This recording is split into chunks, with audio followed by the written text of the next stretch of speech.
Hamitakiapi, Layampe tu Washte. Welcome to the ICT Newscast. I'm Shirley Snavy. Tribal leaders were stunned to hear news from Washington about the Wounded Knee Massacre. Medals of Honor granted to 20 soldiers who participated in the 1890 massacre will not be revoked. A mass grave on the Pine Ridge Reservation in South Dakota is a constant reminder of the tragedy on a cold December winter day. 300 Minnekoju and Hunkpapa Lakota relatives died unarmed.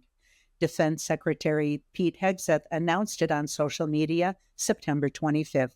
Let's take a look at part of the clip.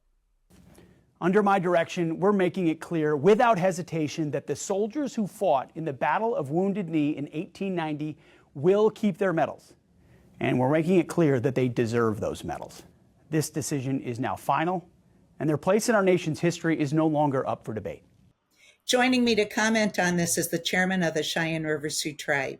He called that event that killed 300 of your ancestors the Battle of Wounded Knee, when we call it the massacre at Wounded Knee. And now the Defense Department is called the War Department.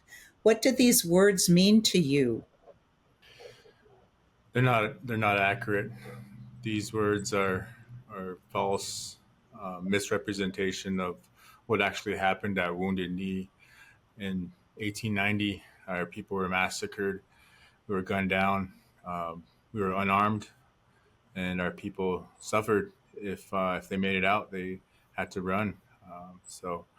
And there were some that did make it out. However, the vast majority of our people, Sitanka's, Bigfoot's band of Minnekoju Lakota, were massacred on that day by several soldiers from the United States who were armed, who were killing our people. They massacred us. This was not a battle. We were unarmed. So that's totally inaccurate what he is saying. Secretary Hegseth's account of it is totally false. Lynn Cooney is the CEO of Thunder Valley, a community development organization based on the Pine Ridge Reservation, just a few miles from the Wounded Knee Massacre site. It's just heart-wrenching, to think of what our people endured, and for now them to really spin that narrative of it being an actual battle or an actual act of war, and that these people were acting in a heroic way. There was nothing heroic about it, and it was not a war or a battle. It was a massacre, and that's the facts. So it's definitely disrespectful, to say the least, but disheartening, and I think as Lakota people and as organizations, we'll continue to tell the real story. Sean Bordeaux is the director of the Institute of Tribal Lands at Sentekaleshka University. Last year, as a South Dakota state senator, he introduced a resolution to investigate the awarding of the 20 Medals of Honor. It passed and started the reconsideration process. There was some discussion on Pine Ridge and Cheyenne River as to what to do and how to go forth, and I thought that was really good. So just seeing that there was that kind of activity coming from the federal government was promising. And unfortunately, this new administration kind of has a different view of things. And just hearing the guy say battle, I almost fell off my chair when everybody else has historically said massacre. So that was something that was kind of stunning. And, our secretary, he says a lot of things that normally don't come from somebody in his position. So I'm not really surprised, but at the same time, it is a little painful for our people who've been, violated throughout time, never getting this appropriately resolved in a way where people feel like, we've been heard and that our people have been respected. It's not over at all. We're going to tell the truth. We have our Congress that understands this was a massacre. We actually have a bill coming through the Senate, and it was approved by the House already previously in regarding Wounded Knee, and it was to preserve 40 acres of land where the massacre had taken place. And in that bill, it is a massacre. The title of the bill is, Wounded Knee Massacre Sacred Sites Act. So this has been recognized by the Congress several times, and so he's not educated in this massacre that occurred, and he did not consult with the tribes. He did not consult with our tribe, and that is very disrespectful, and is not the way to work with one sovereign to another. For ICT, I'm Shirley Snavy. Food is central to our cultures, our lifeways, and our connection to our ancestors. Stuart Huntington caught up with ICT's Kevin Aberesk to learn more about a corn harvest in Ioway territory. I'm joined here now by Kevin Aberesk, who is the Deputy Managing Editor for ICT. Welcome, Kevin. Thanks for having me, Stuart. Kevin, you were just at an interesting corn harvest event. Tell us about that. In early September, I got to take part and photograph and video this corn harvest that took place on the Ioway Reservation in northeast Kansas. And this past spring, the tribe, several members of the tribe, planted this corn along with beans and squash using the Three Sisters arrangement in honor of an elder who passed away in January, a man named Lance Foster, who was the former Tribal Historic Preservation Officer for the Ioway tribe of Kansas and Nebraska. And so in early September, they finally got to harvest the corn, and I got to be there and witness that. Was it an emotional event, Kevin? The people there, certainly everything they did with great reverence. And I'm sure they were thinking about Lance, and they were thinking about their ancestors as well. I got to speak to a young woman there, Shelby Mary, who was the main Ioway person who oversaw the tending of the garden. And she talked about seeing a photograph of her own great-grandfather stirring a pot over the same fireplace that they still use today to boil and cook food over. And so she remembered this photo, this black and white photo she had seen of her grandfather doing this and preparing the corn. What they do is they pick the corn, and then they call it blanching it. They boil it for a bit, and then they take it and they kind of carve all of the kernels off of it, and then they dry it and they store it for later. I was also able to meet an elder there, Reuben Ironhorse Kent, who's an artist and has a lot of experience growing and harvesting corn. And he had a lot of really interesting things to say. Now there's this thing about food is medicine, and food has always been medicine, but it's like a new discovery, and the people are just now coming back to the ideal that it might be better to grow your own food and be able to know how to harvest it. So harvesting your own food and learning how to prepare it, how to keep things for the next generation, because one day it might come in handy. Kevin, he talked about a growing understanding of the importance of growing your own food. Is this a trend in Indian country?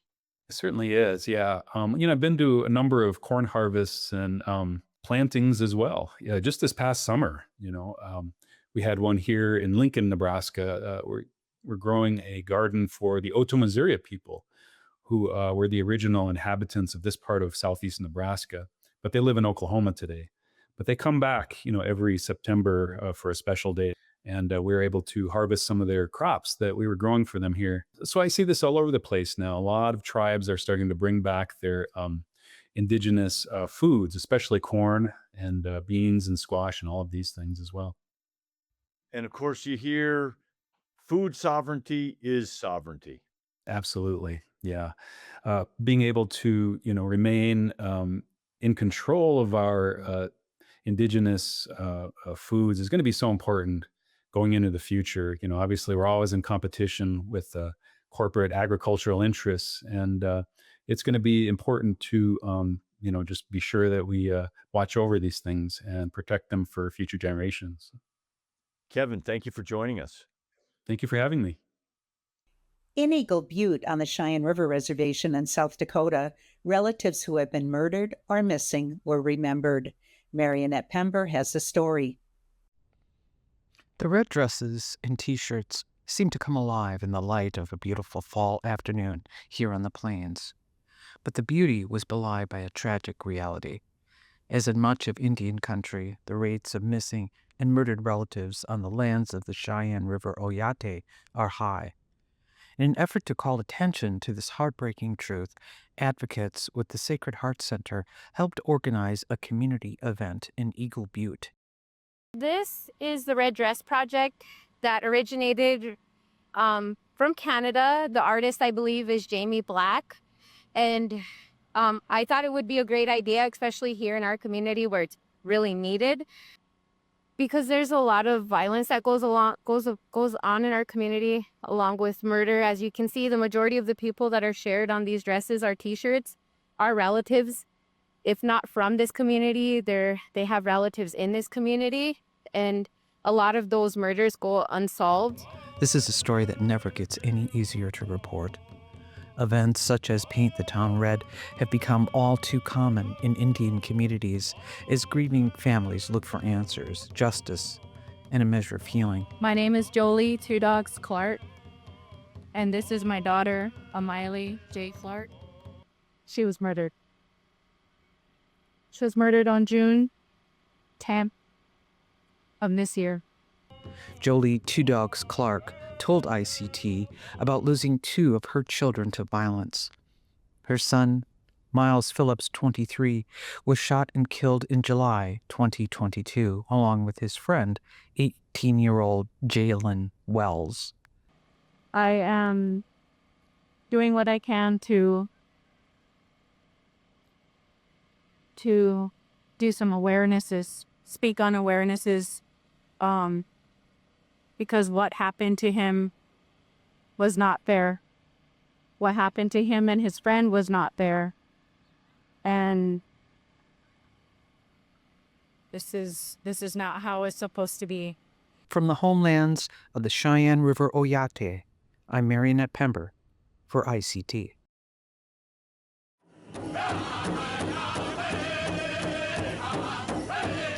Nitsika tai gitse. Nitsika tai gitse means I feel the good in what you've done. Nitsika tai gitse. Nitsika tai gitse. I feel the good in what you've done.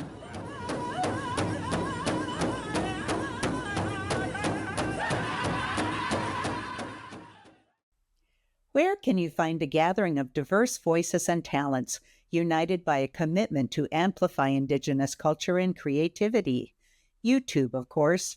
Welcome to Indigenous House, a new channel where Native creators share their passions. Stuart Huntington has this interview. I'm joined here now by 2 members of Indigenous House, an exciting new project. I have Dr. Claudia Serrato with me and Mark Trahan. Tell me, what is Indigenous House? Well, you think about the largest television network, video network, it's now YouTube. It's not with the traditional networks. And so this is really an opportunity to provide Indigenous programming on a format that reaches people. Yeah, I want to add that it definitely is a creative platform for Indigenous voices in media. And ultimately, what Indigenous House is doing is amplifying our stories, our knowledge, and our creativity. And this is most of the time is missing in mainstream spaces. Let's take a look at some of the content.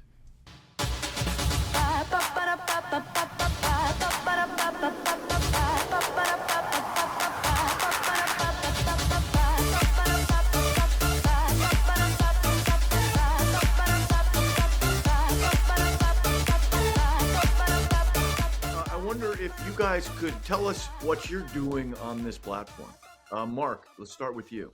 Well, I've been around reporting on Indian country for 50 years, so I have a lot of stories carrying around in my head, and this is a great opportunity to put some context to things going on.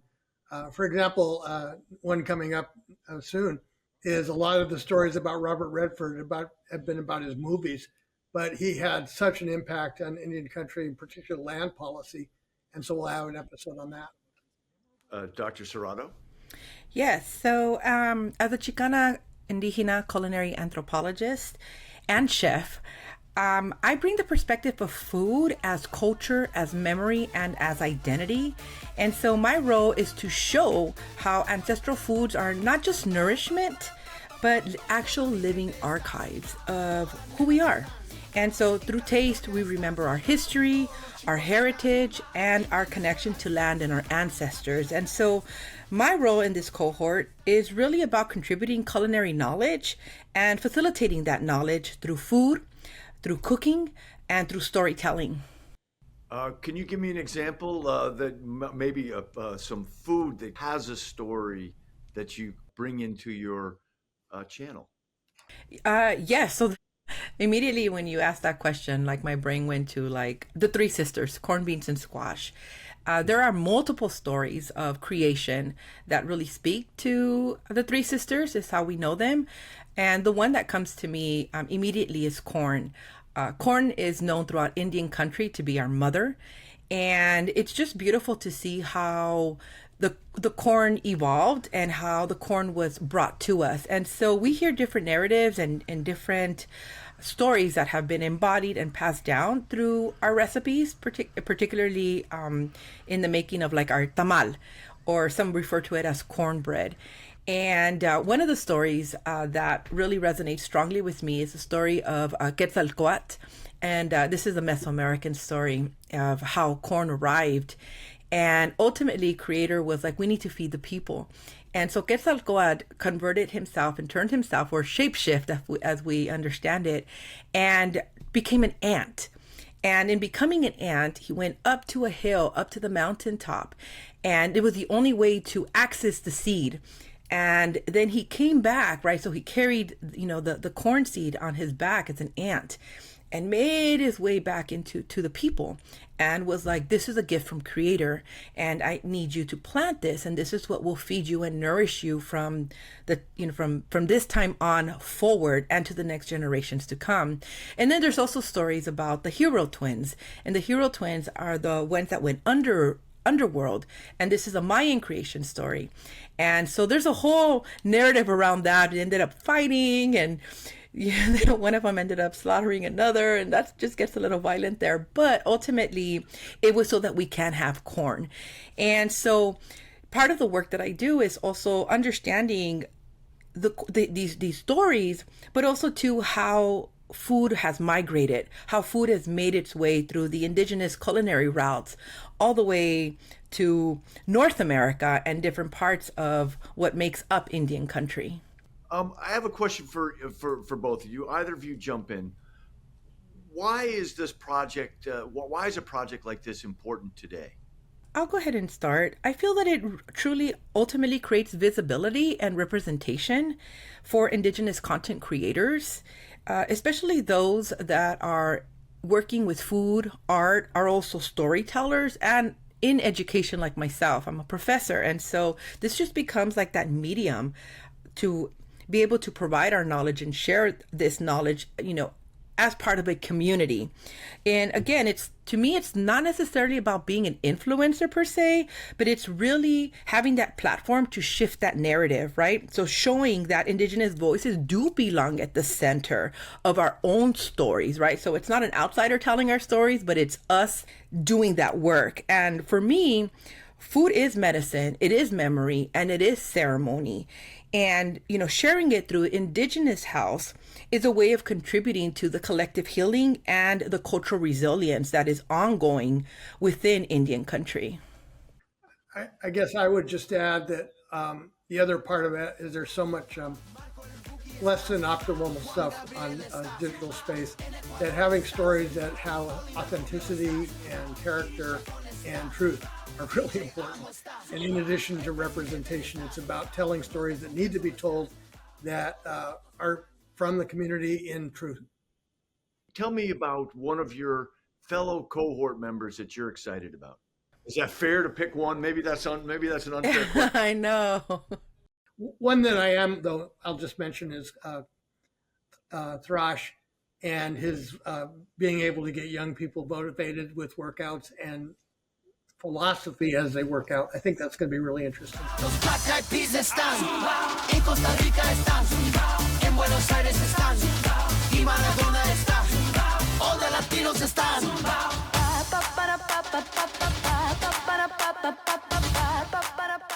Yeah, and I like to speak to his wife, actually. Chelsea, it is Chelsea Luger. And I'm really excited about her content and what it is that she's bringing, because she's really speaking to mothering. She's talking to family and what that process is like, right? How do you sustain and maintain a healthy family? How do you feed your children? And how do you stay fit, while navigating motherhood?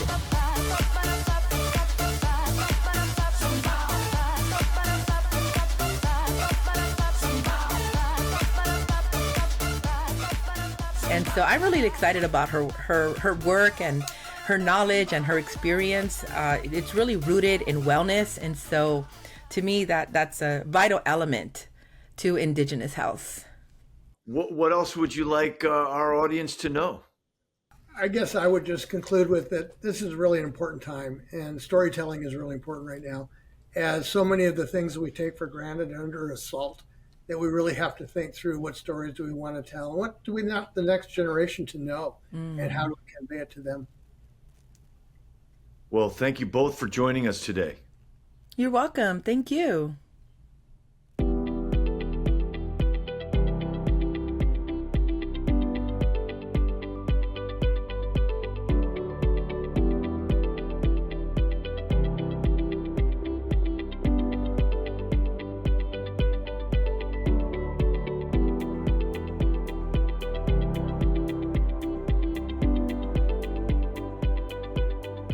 A credit score may be a mysterious number for some tribal people. On the Northern Cheyenne Reservation, one organization is trying to change that. Meet Sharon Small, whose organization started a credit union. A CDFI on the Northern Cheyenne Reservation in Montana is investing in its people. The Community Development Financial Institute is filling a gap in banking services. Sharon Small is the Executive Director of People's Partnership for Community Development. And we identified that we needed to have our own system in place that's going to fit our community.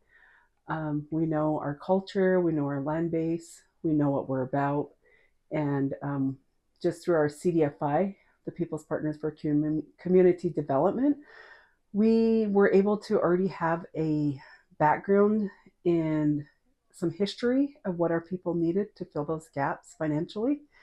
And one of them was access to capital, allowing your people access to capital to be able to build their dreams, to be able to open up a checking account, a savings account, to be able to have their money insured. And so we were able to do that. 72 cents of every dollar leaves our reservation. So we also are working on trying to fill those gaps. We've opened up a grocery store.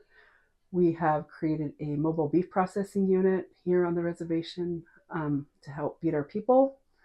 And we have a radio station.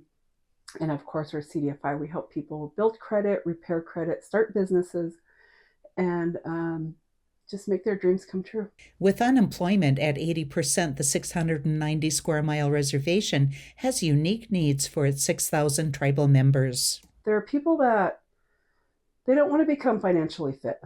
They're content with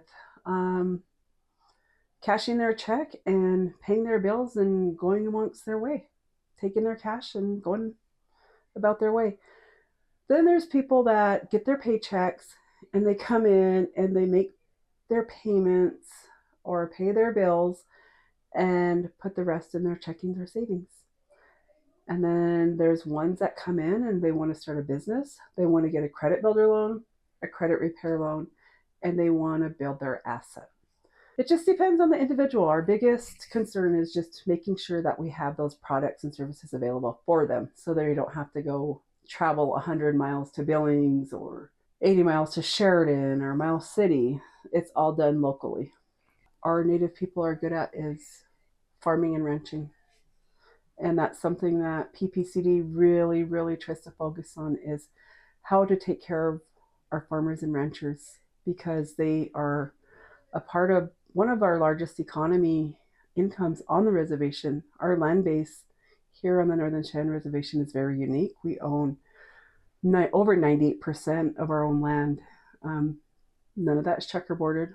We own it, and we take a lot of pride in it. And It's important to keep our Northern Cheyenne people involved in farming and ranching because we know how to take care of our own land. We're not paying somebody to go take care of our land. We know how to take care of it, and we take care of it with pride. For ICT from the homelands of the Northern Cheyenne and Montana, I'm Shirley Snavy.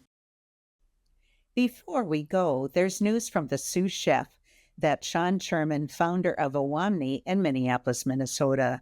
The award-winning restaurant is moving next spring into the Guthrie Theater, an iconic building just blocks from Owamni's current location. There will still be outdoor seating, and the new site will double its capacity. Sherman is excited to welcome more Indigenous foods, including expanded protein dishes like fish and an oyster bar. Yum.